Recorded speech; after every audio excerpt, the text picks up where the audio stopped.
Hi, Mel Wyndham here, and welcome to episode 2 of Mel at the Piano, where instead of happy trees, we have happy keys. Oh, and someone tells me today is May 4th, so you know what that means.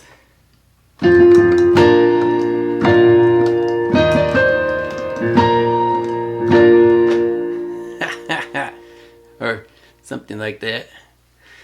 Well, okay.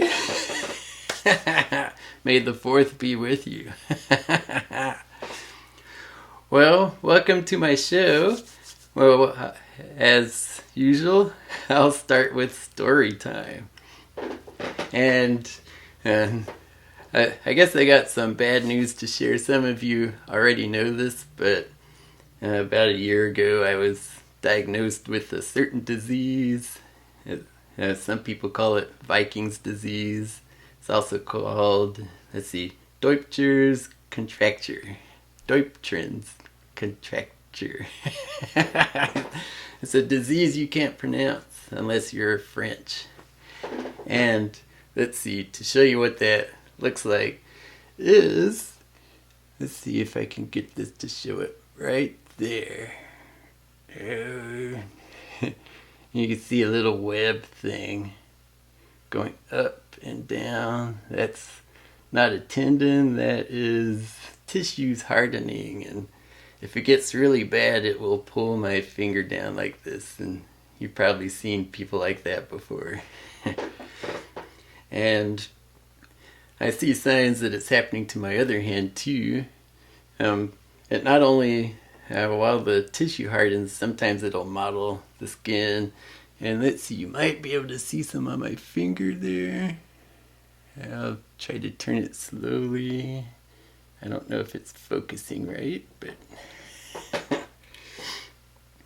and it's weird. It starts off, that started as bubbles right here on this part of the finger, and then it's spread out.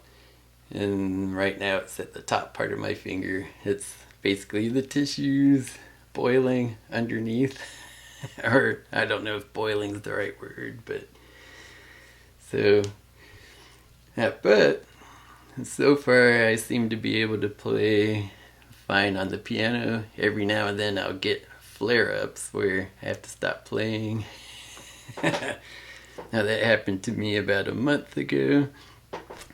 And I also, this piano, you probably noticed that I have a different setup from last week. I'm going to try an electric piano.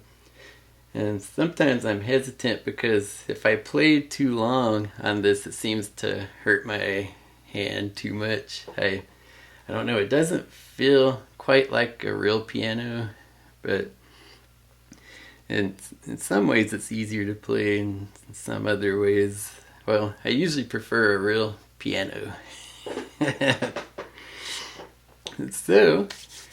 And let's see. Okay, so now for this next part. Oh, let me tell you what else I'm doing different this time. What I am doing is I have this keyboard connected to my computer so it can record what I'm playing. So, well, let me show you this. I'll show you the bad part. I'll play this little fast thing here.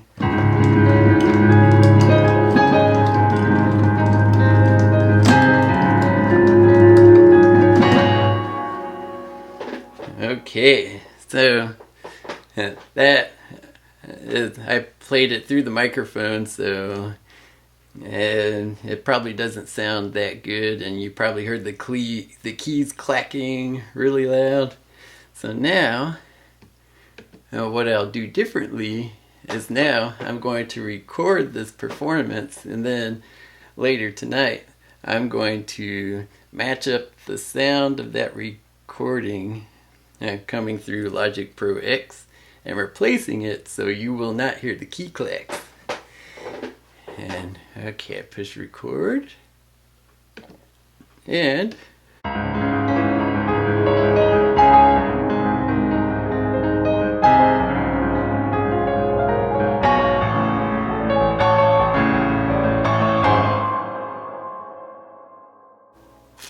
Okay, so, and then I won't be talking during those times, so you won't be missing anything. And, okay, well, we'll see how that goes, see if you like that. I don't know if it'll make it sound fake but this way I can add nice reverb and things like that. Okay, so now for this next part of some other news.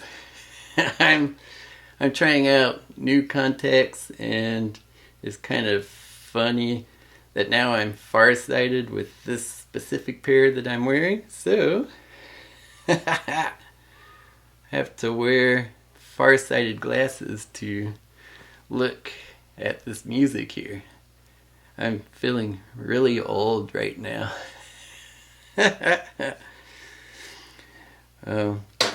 So what I'm going to do is I'm going to play through my entire Opus 1. These are pieces that I wrote in high school. The first pieces that I wrote down. And they're not super great Beethoven compositions, but they have a soft part in my heart. And you can see the beginnings of compositional talent.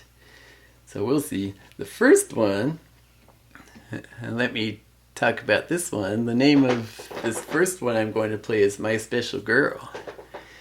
And this was during my 8th grade year. Kind of a really tough year for me. I had an abusive friend. My parents were going through a divorce. And and I found joy in my Commodore VIC-20. I don't know if any of you remember that computer. Evidently, it's the first home computer to sell over 1 million units. And because it was so cheap, it was like under $300 instead of the TRS-80 that sold for $499 or something like that. And one of the things I did was I programmed my VIC-20. Well, this isn't the VIC-20, this is just a Mac keyboard, to where you could play musical notes, and you have 3 rows here of letters, and I use that to represent 3 different octaves. The VIC-20 was special because it could play 3 tones at the same time. And what I did was I did my research, and then I went to Logic Pro X, and I decided to emulate the sound of the VIC-20.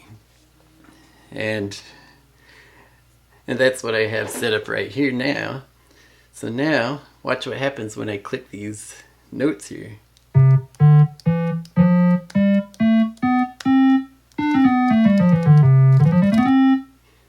Oh, wait a minute. I forgot to record. Well, I guess let me do that one more time so you get a better recording.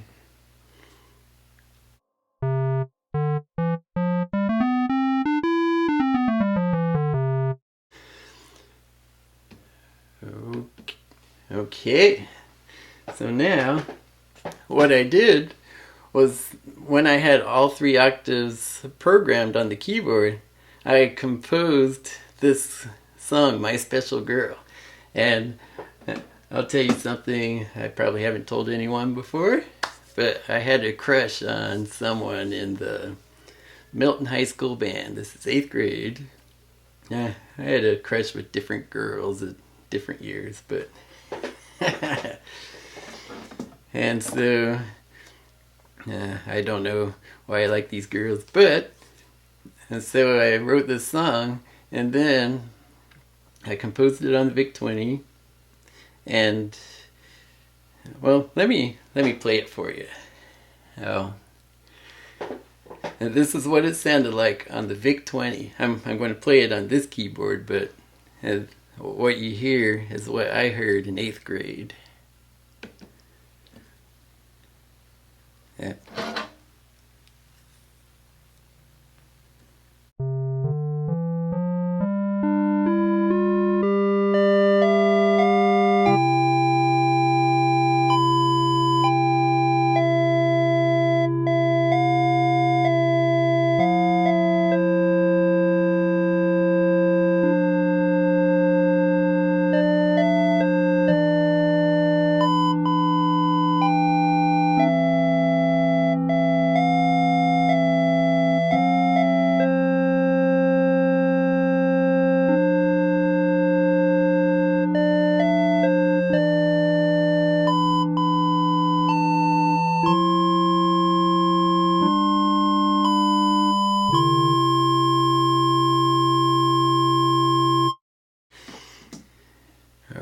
Okay. So that's what it sounded like on the Big 20. I thought you'd enjoy that memory down my childhood. And then I adapted it for piano maybe about a year after that, which is what I'll play for you on the piano now. And as I played it, I realized that the special girl really wasn't that that marching band girl. So I don't know who it was. And so I go around and I say, was it my future wife? Was it my mom? Was it one of my sisters? Maybe my future daughter? We'll never know, but once you know it, for some reason I've always been surrounded by girls. I don't know why. So pick one. Okay. Here we go. My special girl.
Okay.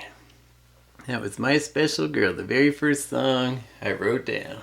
There were songs I wrote down before that, but I... well, actually, there was one song I wrote down before that. It's gone. I don't know where it is. Okay, so the next part of Opus 1 is something called Stars. And the story here is around that 8th, 9th grade time period. The musicians in my church realized that I was starting to compose and starting to play maybe harder music on the piano.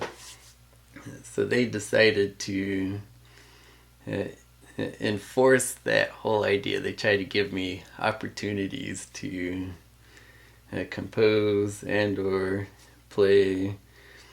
And that is around that same time that I started playing organ. Oh, maybe, no, that was more like 9th, 10th grade. Yeah, well, around that time.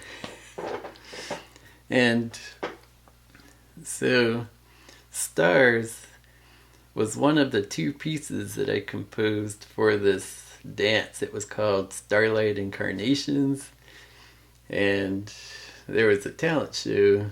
I think there was a talent show. Well, they wanted me to play these 2 songs at that dance. And so here is Stars, the first one. Here.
Okay.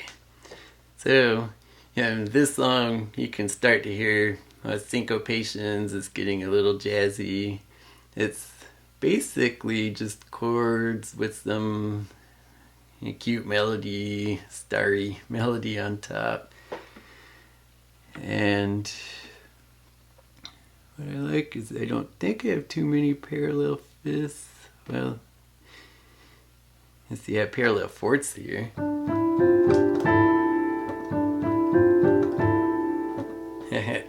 Well, parallel fifths are usually bad in music. Well, there's a parallel fifth here.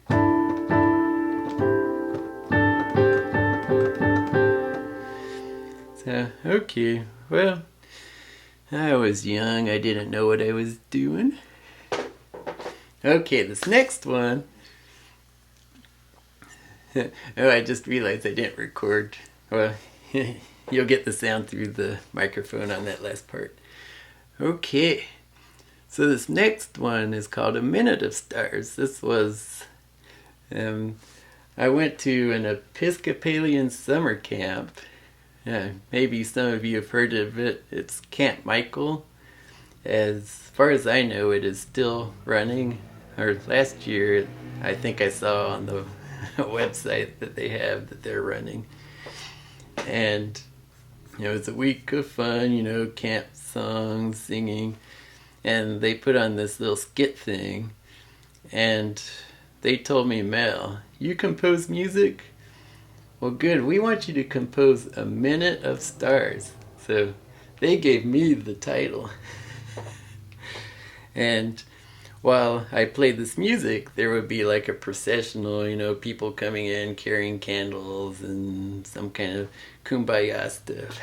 I can't remember what the play was or anything, but I remember that.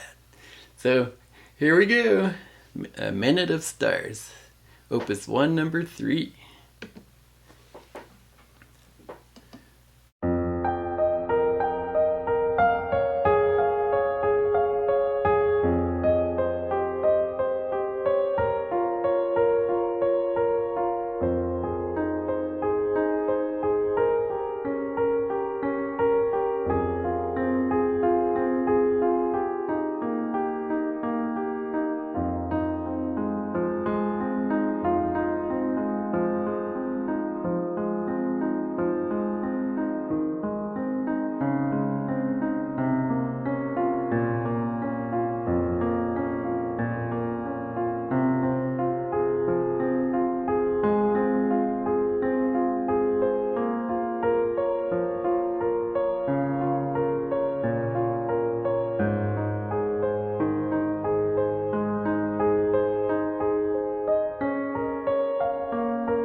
And that one, yeah, it's basically chords. I didn't have that much time to compose.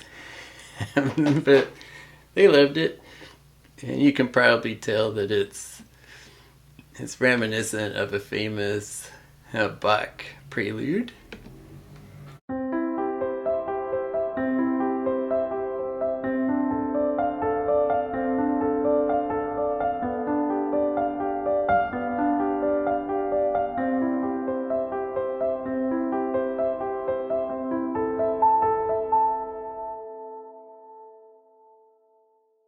So, yeah, it's he influenced me.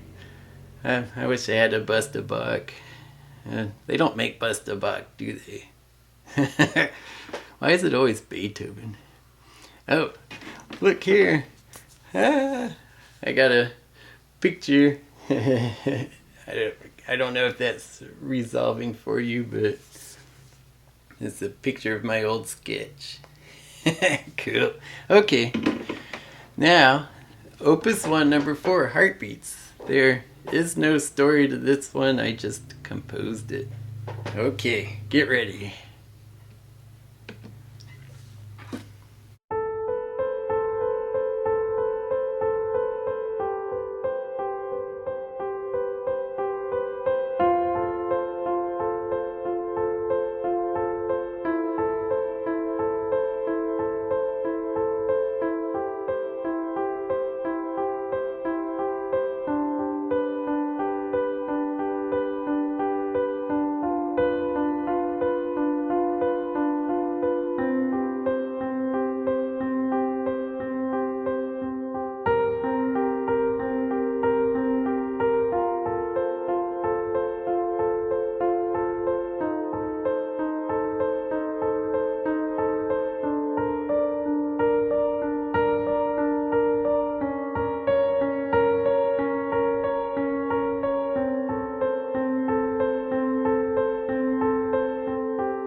We have a visitor.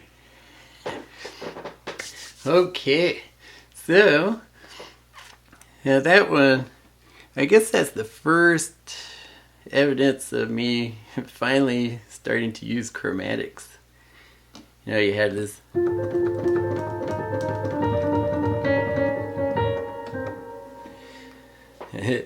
And so I'm starting to get away from the C major.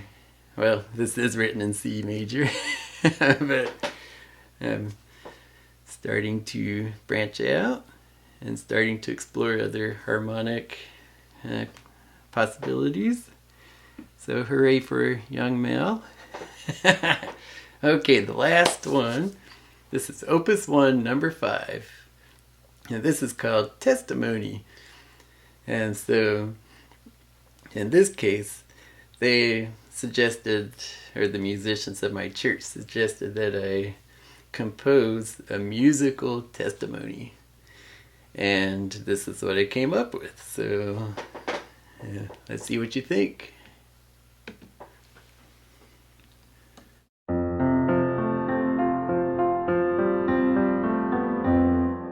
Wait a minute. Let me start over. One flat. I'm used to C major.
Okay. And that, hey meow. Yeah. That is this, and this is shows the first time I'm modulating to different keys, and even two time changes. I start in 3/4. Well, it goes 3/4 4/4 3/4 4/4. So I count that as one time change. And then it goes to 12/8 with the eighth note staying the same. And then it goes to 4/4, back to that, to a faster 4/4. Okay. So I was getting fancy with that one. I guess telling a story. I can't remember exactly what story that is. So there you go, Opus 1. Let me put this over here. And I'll go ahead and turn that off. And now I can take these glasses off. Oh wait a minute. I may look like a composer, but I am. Or wait a minute, how does that go? Okay, now I wanted to do one last thing before I end today's episode.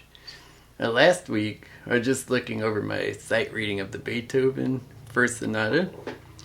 Well, that was probably my worst sight reading ever. And a part of the problem was I couldn't really see. Well, I guess we'll blame it on the contacts. I did have trouble seeing. And I downloaded this really old free copy so I could do it on my iPad. And the notation itself is different. It likes to use the, let's see, when you're going, it'll do like two half notes written together and with a tremolo mark on it. And I'm used to that, but not when it's hard to see. And so I just wanted to give that first movement one more try. I'm going to try it with my own print copy here. And I'll talk more about this book, this specific book, next week. Oh, and I will need the old man glasses. And I just want to see, did I do a terrible job because I was nervous, or was it because I couldn't see, or was it that piano, or so I'm going to do the first movement, no repeats, just a few minutes of me trying this again. Let's see what happens.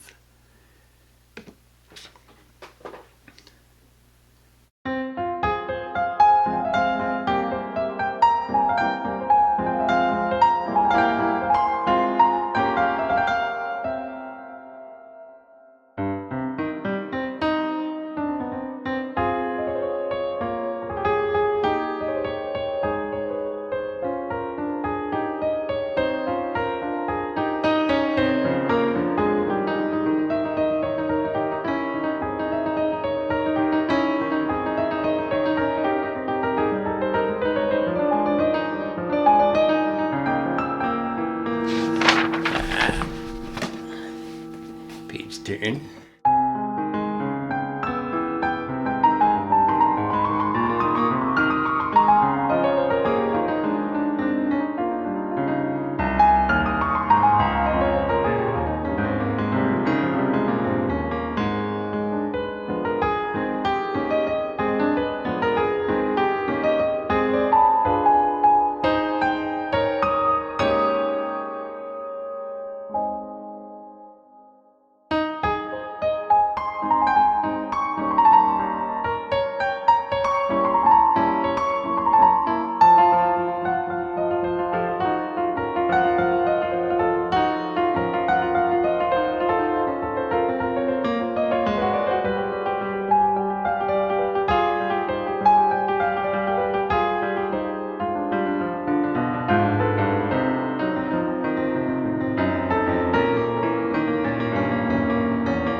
Okay, well, that's better than last week.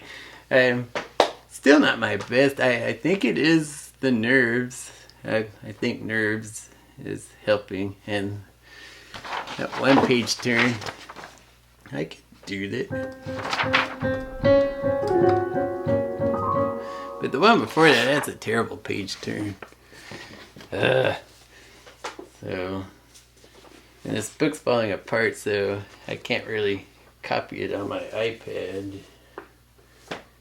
But, okay, well, thank you for watching, and I'll see you next week for episode 3 of Mel at the Piano.